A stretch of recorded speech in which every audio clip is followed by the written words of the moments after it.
Assalamualaikum warahmatullahi wabarakatuh. Perkenalkan, saya Monika Julisa Putri dari jurusan Tadris IPS 1B, Fakultas Tarbiyah dan Keguruan, Universitas Islam Negeri Sultan Syarif Kasim Riau. Oke, kali ini kita akan membahas tentang landasan komparatif pendidikan. Nah, ada beberapa materi yang akan kita bahas pada kali ini. Yang pertama yaitu pengertian landasan komparatif pendidikan. Yang kedua, tujuan pendidikan komparatif. Yang ketiga, metode-metode studi dalam komparasi pendidikan. Dan yang keempat, manfaat pendidikan komparatif.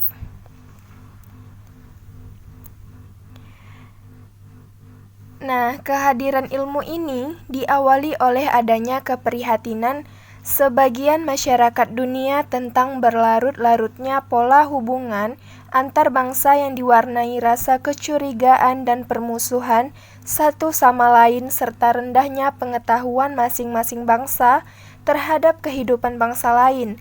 Akibatnya, banyak terjadi konflik di banyak kawasan dunia yang berasal dari kesalahpahaman satu dengan lainnya serta kuatnya sentimen subjektif pada diri masing-masing. Ada beberapa pengertian landasan komparatif pendidikan. Yang pertama, ini menurut Kamus Besar Bahasa Inggris Oxford Learner Pocket Dictionary. Kata pendidikan diartikan sebagai pelajaran dan pelatihan, sedangkan kata komparatif diartikan sebagai keadaan yang berkaitan dengan usaha membandingkan. Kemudian pengertian yang kedua, oleh karena itu, pendidikan komparatif secara etimologis dimaksudkan sebagai ilmu yang mempelajari tata cara atau prosedur membandingkan dua atau lebih sistem pendidikan yang berbeda. Kemudian ada pengertian pendidikan komparatif menurut E.L. Kandel. Ada dua pengertian. Yang pertama yaitu objek utama studinya berupa teori dan praktek penyelenggaraan pendidikan yang sedang berlangsung sekarang, bukan yang telah terjadi atau yang akan terjadi. Kemudian yang kedua yaitu faktor-faktor lain di luar objek utama tetapi mempunyai pengaruh amat kuat terhadap objek utama perlu diperhatikan, yaitu faktor sosial, ekonomi, politik, ideologi, dan budaya sebagai intangible factor. Selanjutnya, pengertian menurut Khalija Hasan yang menyebutkan bahwa pendidikan komparatif adalah ilmu yang mempelajari sistem-sistem pendidikan baik dalam satu negara maupun antar negara yang menyangkut tiga hal. Yang pertama itu sistem pendidikan formal, non-formal, dan informal. Kemudian yang kedua, teori dan praktek pendidikan, dan yang ketiga adalah latar belakang sosial, ekonomi, politik, ideologi, dan budaya yang mempengaruhi sistem pendidikan. Kemudian ada tiga tujuan dari pendidikan komparatif ini. Yang pertama yaitu repertorial deskriptif. Tujuan yang kedua historik fungsional, dan yang ketiga melioristik. Nah, apa itu repertorial deskriptif? Pertama-tama, studi dalam pendidikan komparatif berusaha mengungkapkan data-data yang bersifat informatoris tentang sistem pendidikan pada umumnya maupun pada khususnya. Misalnya data tentang angka partisipasi, jumlah anak putus sekolah, jumlah angka buta huruf, jumlah sekolah negeri dan swasta baik dalam lingkup satu negara maupun dua atau lebih negara yang berbeda. Selanjutnya, tujuan yang kedua yaitu historik fungsional. Studi-studi yang telah dilakukan dalam pendidikan komparatif juga berusaha mencari kaitan data-data yang bersifat informatoris pendidikan dengan bidang lain seperti filsafat dan pandangan hidup, sistem politik, sistem ekonomi, dan sosial budaya dari masyarakat itu.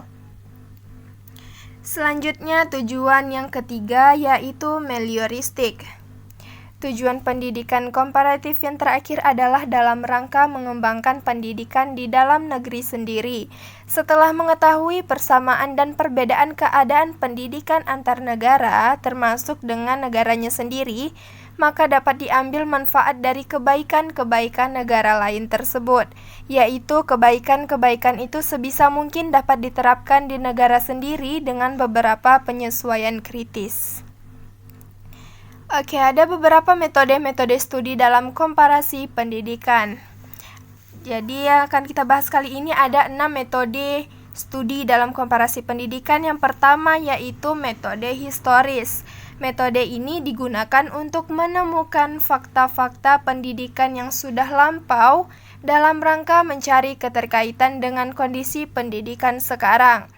Kemudian metode yang kedua yaitu metode deskriptif.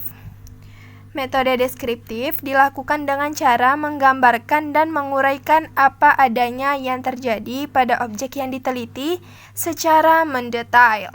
Jadi, tujuan utama metodologi deskriptif adalah menerangkan apa adanya. Selanjutnya, metode yang ketiga yaitu metode eksperimen. Metode eksperimen merupakan salah satu metode dalam penelitian ilmiah yang dilakukan dengan cara menspesifikasi objek yang diteliti melalui tindakan mengeliminasi variabel-variabel yang ada dari variabel lain. Selanjutnya, metode yang keempat yaitu metode filosofis. Dalam hal ini, metode filosofis berusaha menemukan prinsip-prinsip atau konsep-konsep yang mendasar tentang sistem pendidikan di suatu negara atau di beberapa negara. Dengan metode filosofis ini akan dapat ditemukan sekaligus dipahami aneka sistem dan praktek pendidikan secara mendalam dan menyeluruh beserta alasan dan pertimbangan rasionalnya. Kemudian, yang kelima, metode ex post facto. Metode ilmiah yang berjenis ex post facto dilakukan dengan cara melihat objek spesifik yang diteliti yang sudah dieliminasi dari variabel atau faktor lain, tetapi tidak melalui percobaan-percobaan yang dilakukan peneliti, akan tetapi melalui kejadian-kejadian yang sudah terjadi di masyarakat. Dan yang terakhir yaitu metode komparasi. Metode komparasi yaitu metode yang dilakukan dengan area wilayah yang sempit, misalnya hanya 2 desa atau provinsi atau kawasan atau negara, tetapi dengan tekanan pada studi yang mendalam. Kemudian, selanjutnya yaitu manfaat pendidikan komparatif. Dengan mempelajari pendidikan komparatif ini tentunya memiliki beberapa manfaat, 4 diantaranya. Yang pertama yaitu dapat memiliki konsep-konsep dasar dan metode membandingkan aneka sistem pendidikan baik yang ada dalam satu daerah atau negara maupun antar daerah atau negara. Kemudian manfaat yang kedua dapat menilai keberhasilan dan kekurangan atau hal-hal positif dan negatif tentang sistem pendidikan kita sendiri. Kemudian yang ketiga, dapat menilai isu-isu dan mengikuti perkembangan pendidikan secara global sekaligus dapat menghindar dari penilaian dengan kacamata etnosentrisme sempit. Kemudian manfaat yang keempat yaitu memperoleh pengetahuan tentang model-model sistem pendidikan di beberapa daerah atau negara.